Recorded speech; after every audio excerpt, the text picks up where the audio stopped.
luka psikologis itu sendiri adalah perasaan tidak nyaman yang dialami individu ya, karena adanya pengalaman traumatik atau pengalaman tidak menyenangkan yang dihayati itu cukup mendalam akibat situasi krisis gitu ya. Situasi krisis ini berbeda-beda macam-macam.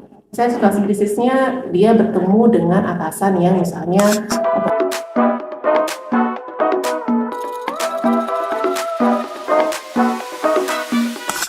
Assalamualaikum warahmatullahi wabarakatuh. Selamat datang di podcast kami, podcast Sultan, Solusi Layanan Kesehatan Terdepan bersama saya Nurul Husna, MPhil Psikolog pada program talk show. Hari ini di studio kami sudah datang salah satu pakar psikolog klinis kami yang ada di Kalimantan Selatan.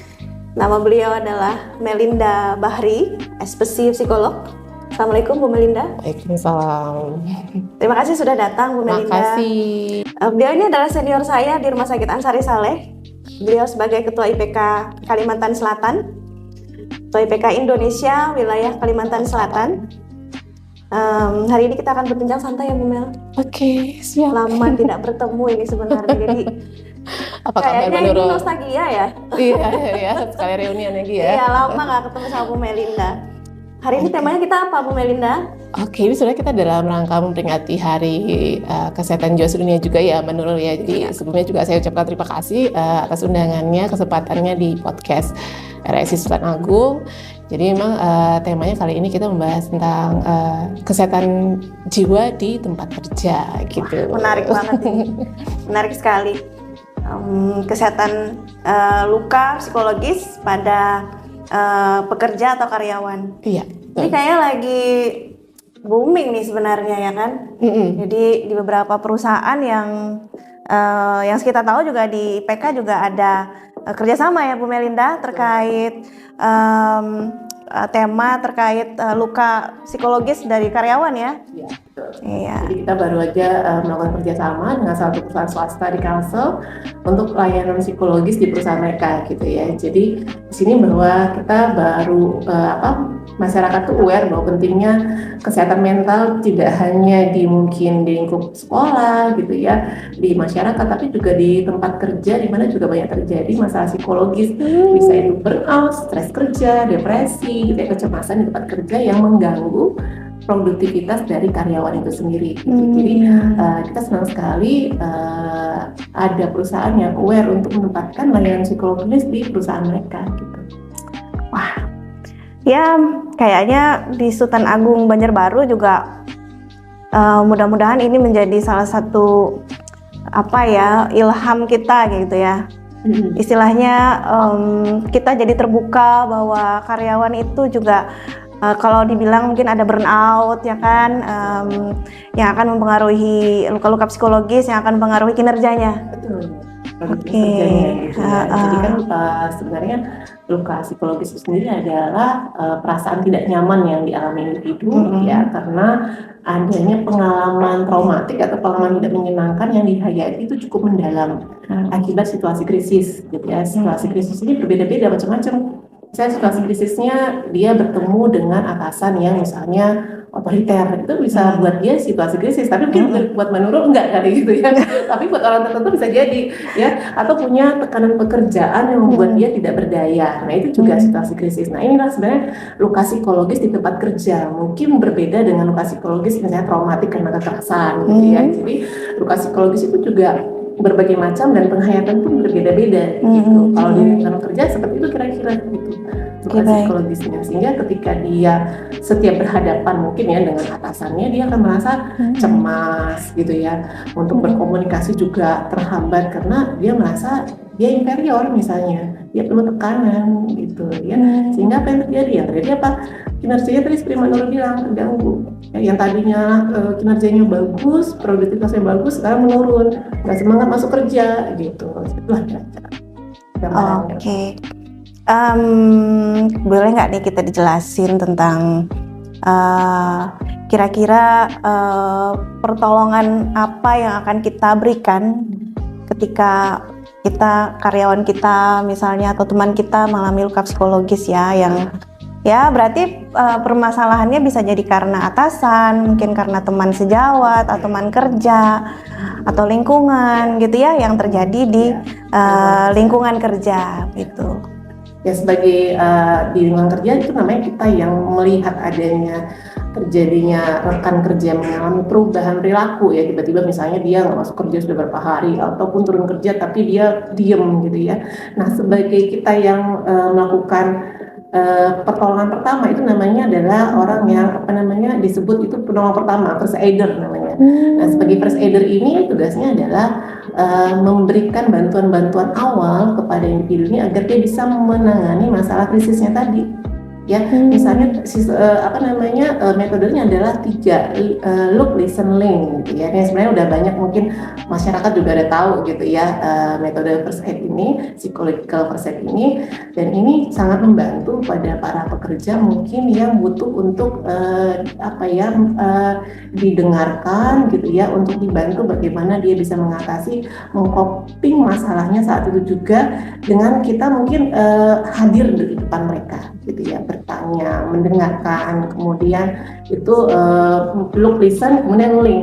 Yang itu menghubungkan kira-kira dia butuh siapa ya saat ini, apakah butuh keluarga, butuh tenaga profesional, psikolog, psikiater gitu misalnya, karena link ini kita butuhkan untuk tindak lanjutnya. Sebenarnya kan LP3 ini LP3 ini adalah pertolongan pertama pada luka psikologis ini adalah tujuannya adalah untuk mencegah terjadinya traumatik gitu. Jadi bukan trauma healing tapi trauma preventif yang mencegah orang itu, individu itu beralih ke kejadian yang traumatik gitu, atau mungkin cemas yang lebih berat, depresi yang lebih berat gitu. Jadi tugas first aider adalah membantu itu dengan 3 step tadi.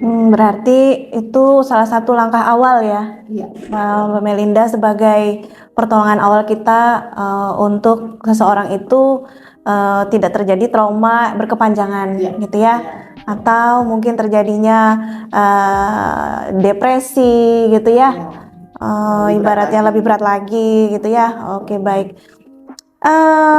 Kira-kira nih, kalau terjadi hal seperti ini di lingkungan kami nih, kira-kira kemana kita, perusahaan-perusahaan ibaratnya gitu ya, atau ya termasuk perusahaan, kami termasuk perusahaan swasta ya Bu ya, sebagai Rumah Sakit Islam Sultan Agung Banjarbaru, ketika karyawan kami mengalami permasalahan dalam psikologis di tempat kerja. Kira-kira nih kemana nih kalau misalkan wadah sebagai ini misalnya belum tersedia, atau mungkin saat ini sudah tersedia di rumah sakit tapi mungkin ingin keluar atau seperti apa? Keluar tempat rumah sakit maksud kami. Untuk mencari bantuan gitu. Betul. Ya. Sebenarnya di lingkungan rumah sakit itu bisa dibentuk komunitas. Kalau di sekolah tuh ada namanya komunitas konselor teman sebaya misalnya gitu ya. Sebenarnya mungkin di perusahaan itu sebenarnya juga bisa dibentuk komunitas itu. Mungkin siapa berapa orang yang direkrut yang kira-kira punya kemampuan untuk bisa melakukan P3LP tadi gitu kan, karena kan nggak semua orang mungkin mumpuni untuk melakukan itu ya, dia harus mendengarkan dengan sesama, kemampuannya sebenarnya harus oke, empatinya juga harus bagus gitu ya. Nah sebenarnya bisa dibentuk dengan tapi harus ada ilmunya, mungkin dengan memberikan pelatihan gitu ya, ada edukasinya dulu. Kemudian jika belum ada di rumah sakit tersebut atau di lingkungan kerja tersebut komunitas atau orang-orang yang mumpuni untuk melakukan P3LP, bisa mengontak tenaga profesional di rumah sakit. Kalau misalnya di rumah sakit itu ada psikolog klinis, sangat memungkinkan gitu ya kita refer ke sana ya, atau kita lihat butuh farmakoterapi karena memang keluhan simptom gejalanya menunjukkan bahwa perlu membutuhkan pengobatan, kita rujuk ke psikiater. Udah sulit tidur gitu ya, udah emosi nggak swing banget gitu ya, up and down gitu ya, itu kan butuh farmakoterapi. Udah males berkegiatan gitu ya, itu mungkin sudah cukup memungkinkan untuk dapat farmakoterapi ya. Baru ke kita terapi secara psikologis ya Bu Melinda ya. Karena walaupun mereka juga butuh coping ya, cara coping yang tepat. Jadi kita sebenarnya psikolog itu tujuannya adalah membantu individu tersebut untuk mandiri bagaimana cara dia menyelesaikan masalah. Kalau aku punya masalah, problem solvingku apa, copingku apa gitu ya. Jadi bukan masalah itu nggak dipendam gitu ya, atau diabaikan, sehingga numpuk situasi krisisnya semakin banyak, udahlah atasan, teman kerja, pekerjaan gitu ya, banyak banget jadi satu, wah kasihan gitu ya, bisa depresi berat, nanti takutnya jadinya gangguan jiwa berat gitu ya. Jadi psikolog tugasnya membantu itu ya, membantu keterampilan mereka dalam penyelesaian masalah. Menarik nih Bu Melinda. Coping itu apa sih Bu Melinda secara awam? Jadi kita tadi udah bicara coping ya. Mungkin itu istilahnya yang bisa mungkin banyak masyarakat yang ingin tahu nih yang mendengarkan ini ya. Coping itu apa sih gitu? Iya, sering ya coping sering. Apa itu ya? Cara setiap individu dalam bagaimana dia menempatkan dirinya ketika ada masalah psikologis atau tekanan-tekanannya, distres yang datang gitu, entah emosi negatif kalau bahasa sekarang gitu ya, agar dia bisa keluar dari distres itu. Ya, kalau lebih sederhananya mungkin self care bisa gitu ya bahasa sederhananya, tapi sebenarnya kalau caranya itu adalah coping stresnya itu. Mau apa coping stresnya? Mau jalan-jalan, masak, atau aku harus ketemu nih sama atasanku, aku harus ngobrol. Kayaknya nih ada miskomunikasi daripada diem, gitu kan. Copingnya adalah apa? Dia berusaha untuk berani ngambil keputusan untuk menghadapi masalahnya, bukan abai. Gitu. Nah, jadi cara dia bagaimana bisa dia lepas dari distres itu. Oh begitu, menarik ya Bu. Jadi ibaratnya coping itu adalah bagaimana cara seseorang ketika punya masalah tidak disimpan, dipendam di dalam hati, tetapi dikeluarkan, kemudian dibereskan gitu ya, dibenahi. Bagaimana kalau yang awal itu bagaimana moodnya jadi stabil gitu ya, meredakan emosinya ya. Mungkin itu dengan dia melakukan kegiatan hobinya gitu ya. Kemudian banyak ya mindful atau eating macam ya, eating mindful kuliner. Iya, kalau misalkan kita 24 jam ya, dari pagi sampai malam tuh akan ada aja stresor yang kita hadapi gitu ya. Jadi kalau bisa satu masalah tuh satu masalah rilis gitu. Jadi tidur pun enak, makanya orang susah tidur itu kan karena penumpukan masalah dari pagi sampai malam itu yang nggak rilis gitu ya, dipendem nanti hilang sendiri, tapi kan otaknya kerja terus. Tapi aku kesel sama dia, tapi aku nggak bisa marah. Nah itu dia, apalagi perempuan ya Bu. Iya. Kalau perempuan ini kan kita punya hormon progesteron ya kan, kita itu dia. Terus kemudian kalau kita nggak bisa mengeluarkan bahasa kita 2000 kata dalam sehari, kita susah tidur gitu ya. Apalagi kalau misalnya tiba-tiba karakter pribadi orang-orang yang bahasa sekarang tuh kayak people pleasure kan gitu ya, sekarang dia. Jadi semua tuh pengen marah tapi ditahan, jadinya anaknya manis gitu, padahal kesel gitu kan, capek.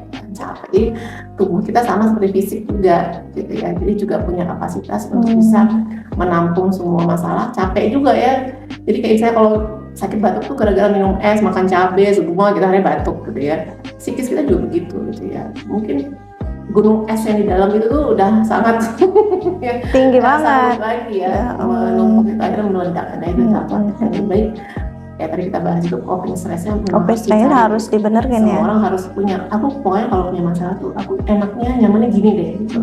Aku enaknya ngomong deh gitu. Aku enaknya jalan-jalan deh atau makan kuliner segala. Berarti bagus ya, perusahaan itu punya mungkin di bagian karyawan yang jelas ya, HR ya, punya tempat wadah buat karyawan itu bisa mengeluarkan secara nyaman unek-uneknya gitu ya, tanpa ada judgement gitu ya.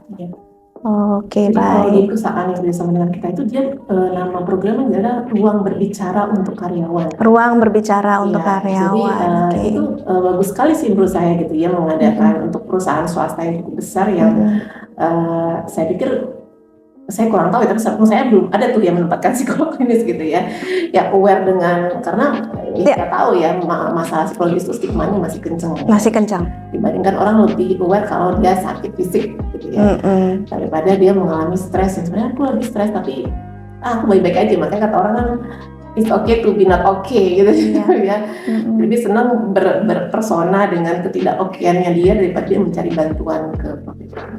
Sekarang pertanyaannya, kalau kita yang stres gimana Bu Melinda? Iya, kalau psikolog tuh ilmunya udah katam kali. Tapi tetap aja kadang prakteknya itu. Betul, prakteknya itu ya luar biasa ya. Betul, jadi kita memang kadang itu memahami pasien. Jadi kita kadang kalau beda dengan orang awam, kalau melihat si punya masalah, gitu aja sepele, itu pusingin gitu ya. Tapi sebagai psikolog kita empati ya, ngerti ya bahwa sebenarnya ya buat satu orang sepele ya, tapi buat orang yang lain belum tentu. Iya betul. Mungkin bagi kita ya udah masalah seperti itu kita masih bisa senyum gitu ya. Iya. Tapi yang jadi trouble juga ini orang kok senyum terus gitu ya Bu Mel. Beda lagi. Beda lagi. Oke. Kalau efek positif yang timbul jika kita peduli dengan psikologis pegawai, apa nih Bu Melinda? Mungkin ini yang mungkin ingin diketahui oleh para owner-owner perusahaan nih. Ya tentu kalau makanya kan ada istilah mens sano in corpore sano ya, dalam tubuh yang sehat ada jiwa yang sehat. Sebenarnya saya nggak terlalu agree ya. Sebenarnya orang tubuh sehat belum tentu jiwanya sehat sebenarnya. Tapi kalau jiwanya sehat, insya Allah fisiknya juga sehat gitu ya. Jadi kayak gangguan somatisasi gitu ya. Tubuhnya sih nggak sehat, tapi jiwa juga nggak sehat dua-duanya gitu. Jadi kalau misalnya karyawan itu sehat fisik dan jiwanya, tentu ekspektasi atau tujuan-tujuan dari perusahaan itu bisa tercapai ya. Jadi dia juga bekerja dengan produktif, dia juga bisa menjalin relasi dengan tim kerja yang juga baik gitu ya. Dia juga misalnya bisa berkomunikasi dengan baik ya, bisa menyelesaikan tugas dan tanggung jawabnya dengan baik, dan bisa menghadapi tekanan-tekanan di tempat kerja dengan baik gitu. Jadi kalau sudah seperti itu kan tentu apa tujuannya dari perusahaan itu pasti tercapai ya kan, karena semuanya di role yang sama gitu ya, di jalur yang sama. Tapi kalau udah 1-2 orang mengalami masalah psikologis, entah itu depresi ya, cemas yang berlebihan, kan mengganggu gitu ya. Misalnya dalam tim kerja itu ada 5 orang, 1 orang aja masalah, sedangkan toxic gitu ya. Iya, padahal perannya penting nih, tapi dia lagi kondisinya nggak oke secara psikologis. Ya susah, kadang-kadang temennya juga terpengaruh gitu ya. Kenapa ya gitu, mau deketin takut, karena orang kan gitu ya, mau deketin orang yang lagi diem, nggak banyak ngomong, tiba-tiba berubah gitu ya. Akhirnya kan terganggu sana kerjanya. Oke, berarti kalau seseorang itu merasa di tempat kerjanya itu nyaman, menjadi rumah keduanya gitu ya, dia merasa tempat kerja itu membawa kebahagiaan, tempat teman, istilahnya teman kerja kita itu bisa jadi keluarga gitu ya. Wah, kira-kira mesin pun kalah kayaknya Bu Melinda ya, buat bisa seseorang itu bisa mengeksplor semua kecerdasannya, istilahnya kemampuannya ya, kinerjanya menjadi lebih maksimal gitu ya, lebih baik pastinya ya. Saya mungkin belum tentu juga sih di tempat kerja, tapi bisa jadi di rumah dengan keluarga. Iya, tempat kerja. Iya, bisa jadi. Nah, kadang bagus sih beberapa, kadang perusahaan mungkin di sini juga gitu ya, mengadakan kayak apa sih, outbound untuk kerja gitu ya. Nah itu kan itu bagus ya untuk selain kebersamaan, silaturahmi, juga membantu tim kerja yang oke gitu ya, saling tahu, itu kan juga fun ya. Itu juga sebenarnya buat katarsis juga sih. Betul. Ya, betul ya. Karena outbound kan nggak mungkin di rumah sakit toh, biasanya kan di alam gitu ya, kemana, Colorado kemana. Betul. Itu kan benar-benar nature, dan kita benar bisa mengeluarkan melepaskan energi negatif. Oke. Itu penting sih salah satu. Iya, betul Bu Melinda. Kebetulan di rumah sakit kita kemarin ada kita adakan outbound ya. Outbound sudah putar kedua nih. Jadi sudah 2 kali outbound kita. Ya alhamdulillah karyawan kita mudah-mudahan nyaman ya di salah satu tempat wisata. Yang ada outboundnya, ada istilahnya ada tempat bisa mereka bicara hati ke hati gitu ya. Ya mudah-mudahan bisa memberi manfaat. Itu salah satu cara sih dari perusahaan untuk bisa juga meskipun mungkin nggak ada psikolog di sana, tapi gimana membuat pekerja di perusahaan atau di lingkungan kerja itu juga nyaman gitu ya, bisa merilis masalah mereka tuh ya dengan tadi menciptakan. Jadi kadang-kadang orang tuh kan suka banyak irrational thinkingnya ya, kadang berpikir atasanku tuh galak, ternyata kan mungkin hanya pikiran-pikiran irasional, atau misalnya temanku itu jutek, temanku tuh gak care, padahal ketika acara outbound itu semua kan ternyata jadi satu, ternyata enggak ya, kita atasanku tuh baik sebenarnya, mungkin karakternya aja, caranya aja, gitu. Posisinya mungkin betul, jadi ada pemikiran-pemikiran baru ya, yang berubah sehingga dia bisa lebih membangun pikiran yang lebih positif gitu. Terakhir nih Bu Melinda, sebenarnya ini harusnya pertanyaan dari awal nih. Ciri-ciri seseorang karyawan mengalami luka psikologis itu seperti apa? Yang bisa kita lihat secara kasat mata lah ya. Iya. Orang awam. Mungkin kalau mereka psikiater, psikolog, atau mungkin mereka yang mendalam ilmu kejiwaan mungkin sudah bisa hampir bisa melihat ya. Tapi mungkin teman-teman yang belum punya keilmuan seperti itu mungkin agak bertanya-tanya, ini luka psikologis atau memang karakternya gitu ya. Kira-kira bagaimana nih Bu Melinda? Yang paling jelas kelihatan itu adalah perubahan perilaku ya. Perubahan perilaku atau perubahan ritme kerjanya karyawan. Sebelumnya dia ceria, misalnya tiba-tiba kok hari ini enggak gitu ya, diem ya seharian gitu ya. Tadinya dia produktif kerja sana sini gitu ya, cekatan segala macam, kok sekarang enggak. Yang paling mudah dilihat dari perubahan perilaku sebenarnya. Ya. Kalau sudah perubahan perilaku itu kita bertahu ini ada sesuatu, sama perubahan mood, suasana hati. Ya tiba-tiba dia sedih, nangis, nggak diapa-apain, tiba-tiba di meja kerjanya dia duduk nangis gitu. Ya, atau tiba-tiba juga bisa yang kayak orang manik ya, yang marah-marah nggak jelas ya, tadi kan dia bukan tipe yang begitu. Nah, perubahan perilaku tadi sih, perubahan perilaku dan suasana perasaan yang lebih mudah kita lihat, ini ada sesuatu tadi. Secara signifikan ya? Iya, yang lebih kelihatan sih ya. Perubahan, kalau sudah namanya perubahan perilaku, itu ada sesuatu tuh dalam secara psikologis. Tadinya rajin kerja, nggak rajin kerja.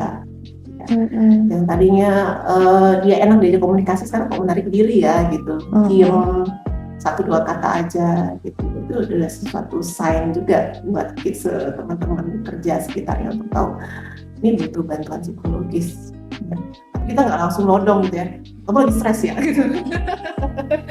Malah tambah stres ya. Apalagi mereka yang introvert kali ya. Ya makanya itu kadang-kadang sebagai pemberi BPA ini ya, pemberi BPA ini memang harus ada ilmunya. Sebenarnya banyak sih ya di YouTube di mana ya cara-cara pendekatan P3LP ini sendiri sebagai orang pemberi bantuan, karena harus ada tekniknya. Kadang-kadang kalau jangan sampai kita yang mendekati ini memberikan masalah baru gitu ya. Betul. Maksud kita mungkin membantu ya, tapi karena caranya mungkin nggak sesuai, akhirnya menjadi masalah baru buat individu tersebut ya. Tuh. Oke, sangat bermanfaat sekali teman-teman. Luar biasa Bu Melinda, terima kasih sekali. Kalau bisa kita simpulkan, luka psikologis pada karyawan atau pekerja di perusahaan itu seperti contohnya adalah suka menyendiri gitu ya, dalam yang tadinya senang kelihatan kok berubah jadi murung gitu ya. Terus kemudian yang tadinya dia ceria banyak ngomong tiba-tiba jadi pendiam. Kemudian dia bekerjanya tadinya rajin jadi jadi turun kinerjanya, ketelitiannya jadi menurun gitu ya. Atau mungkin malah kelihatan wajahnya jadi kelihatan cemberut, kelihatan kurang tidur dan lain sebagainya ya.